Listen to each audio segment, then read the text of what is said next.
Muito bem, belas e feras do castelo. Agora vamos para a aula de Sociologia.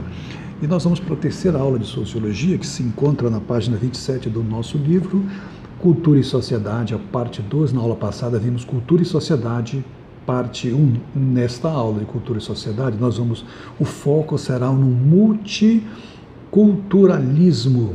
Multiculturalismo, sabe o que é isso? O nosso texto diz que multiculturalismo se refere ao reconhecimento institucional de múltiplas identidades culturais, étnicas e sociais. E mais embaixo ele diz dentro da mesma sociedade, reconhecendo a legitimidade dessas identidades. Percebem? Esse multiculturalismo, para a gente entender melhor, nós precisamos fazer uma diferenciação entre a aculturação e o domínio cultural. O nosso texto não fala sobre isso, mas para a gente entender isso é importante termos o conhecimento desses dois conceitos. Cada cultura, queridos, traz o seu traço, né?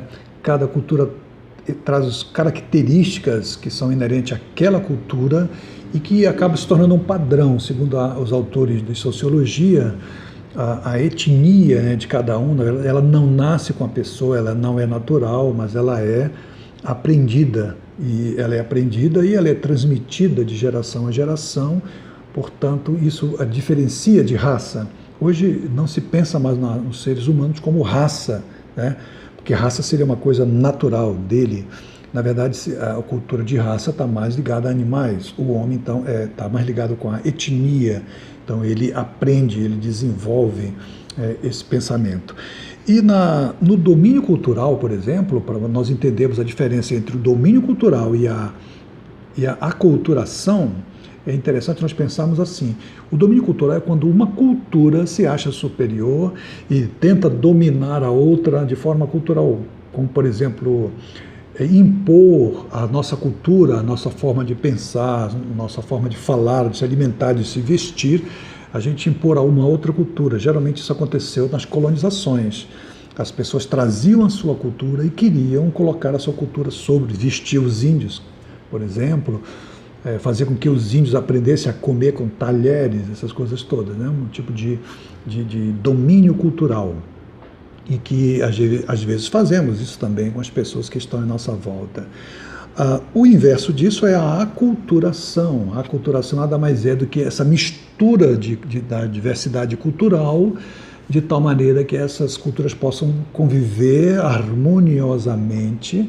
E aí a gente tem o conceito de multiculturalismo. Por exemplo, nossa cultura, nós temos a influência dos portugueses europeus, dos indígenas e dos africanos, esse tripé. Então, a nossa alimentação, por exemplo, tem coisas, né? Tem uma mistura de tudo isso, da culinária indígena, da culinária africana com a culinária, os temperos europeus, né, que vinha de Portugal. Então, isso, quando você mistura e aceita isso de bom grado, isso é chamado de aculturação. O inverso de domínio cultural. Então, esse multiculturalismo que o texto nos traz nada mais é do que essa perfeita relação que hoje se entende, né, que não existe uma cultura superior a outra, existe cultura diferente, e que nós podemos pegar esses traços e conviver com eles harmonicamente, né? Isso é bem interessante. E nós vamos então para algumas das nossas questões. Eu escolhi duas questões para nós trabalharmos, até porque as outras questões, a primeira e a segunda, não tem a ver com o nosso texto, e eu queria que a gente visse uma questão que tivesse uma certa relação com o nosso texto. Então nós vamos olhar, por exemplo, começando olhando a questão número 4, que está aqui na página 28. Fala, né, de um cadastro, de um bem cultural imaterial, que é um chamado baile charme no Rio de Janeiro. Vocês talvez nunca ouviram falar. O baile charme é uma das mais conhecidas manifestações da cultura do povo carioca.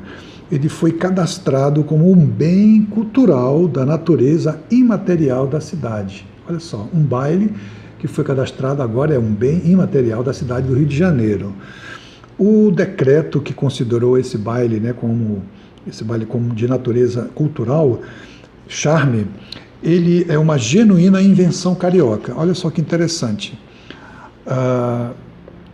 O charme é uma genuína invenção carioca e ele destaca a riqueza da origem, da musicalidade africana, por exemplo, que abriga ritmos como o soul, o funk, e o ritmo and blues da cultura norte-americana, somando ainda ao choro e o samba e a bossa nova, criações nascidas no Rio de Janeiro. Então, o baile charme é cultuado principalmente na zona norte da cidade.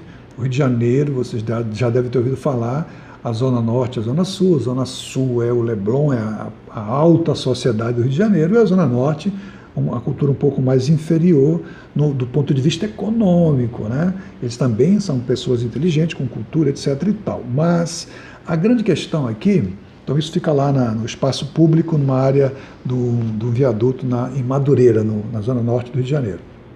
A pergunta é, segundo o texto, o cadastramento do baile charme como um bem imaterial da cidade do Rio de Janeiro ocorreu porque essa manifestação cultural, aí a letra A, diz que possui um grande apelo de público. Não é essa a razão, o texto não fala sobre isso, né? Fala que tem um certo sucesso, mas não diz que é um grande, tanto que eu nunca ouvi falar nesse baile, provavelmente você também não ouviu, né? A gente ouve falar nos bailes funk, né? Segundo, simboliza uma região de relevância social. Lembra que eu falei, o baile acontece na Zona Norte, a relevância social do Rio de Janeiro está na Zona Sul, portanto não é essa a alternativa. Letra C, contém uma pluralidade de gêneros musicais. Sim, lá tem o funk, lá tem o samba, tem o choro, rhythm and blues norte-americano. Então há uma pluralidade, há bastante, né? A nossa aula hoje foi sobre essa multiplicidade de cultura, né? Multiculturalismo. Então essa é a correta. A letra D está errada porque diz assim, reflete um gosto fonográfico das camadas pobres? Não necessariamente. Rhythm and blues, samba, necessariamente não é de camada pobre. E a letra E representa uma diversidade de costumes populares? Não está falando de costumes populares, está falando sim de cultura musical. Então, aqui na quarta questão, a alternativa correta é a C, contém uma pluralidade de gêneros musicais, ok? Eu escolhi a 5 também, fala sobre a cultura indígena, isso é bem interessante para a gente, olha só. A tribo não possui um rei, mas um chefe. Interessante, que não é chefe de Estado. O que significa isso? Simplesmente que o chefe não dispõe de nenhuma autoridade, de nenhum poder coercitivo, de nenhum meio de dar uma ordem. O chefe não é um comandante, lá na tribo, né? As pessoas da tribo não têm nenhum dever de obediência ao chefe da tribo. O espaço da chefia não é o lugar do poder. Essencialmente encarregado de eliminar conflitos que podem surgir entre indivíduos, famílias e linhagens, o chefe só dispõe para restabelecer a ordem e a concordância. Ele só conta com uma coisa, com o prestígio que lhe reconhece a sociedade tribal, né? Os índios reconhecem que ele tem um prestígio. Só é isso, é a única coisa que ele dispõe. Não tem poder nenhum além disto. Mas, evidentemente, prestígio não significa poder. E os meios que o chefe detém para realizar sua tarefa de pacificador limita-se ao uso exclusivo da palavra. Ele só pode falar, tentar convencer as pessoas, né?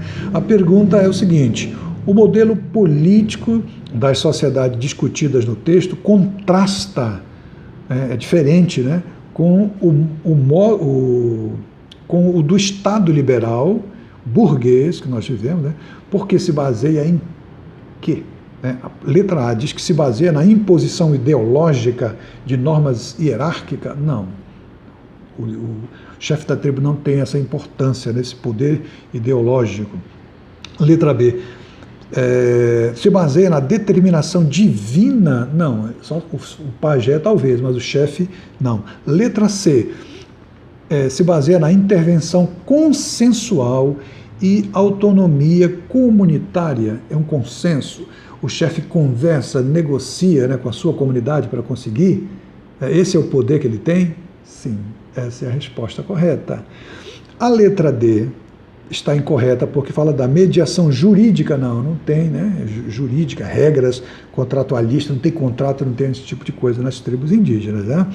E a letra E não é também porque fala de gestão coletiva e obrigações tributárias. Os índios não pagam tributo, não tem nada a ver, né? Então são essas duas questões que eu queria conversar com vocês, incentivar vocês a fazerem as outras questões. Não esqueçam, eu acho que na próxima aula eu vou trazer para vocês o gabarito das questões, tanto de filosofia como de sociologia, para vocês terem. Mas é bom vocês fazerem, sem olhar o gabarito, sem olhar esse code aqui, né, esse código com o celular, porque aí tem vocês, já falei para vocês, quando vocês colocam esse QR Code aqui no celular de vocês, aparece um vídeo e o professor comenta a questão e dá a solução. Não é bom que vocês façam isso, nem todas as questões têm. Por exemplo, essa que eu resolvi agora, a 4, não tem, e nem a 5, né? As duas que eu resolvi para vocês não tem o code, mas algumas outras têm, tá bom? Mas resolvam sem eles. Valeu, fique com Deus.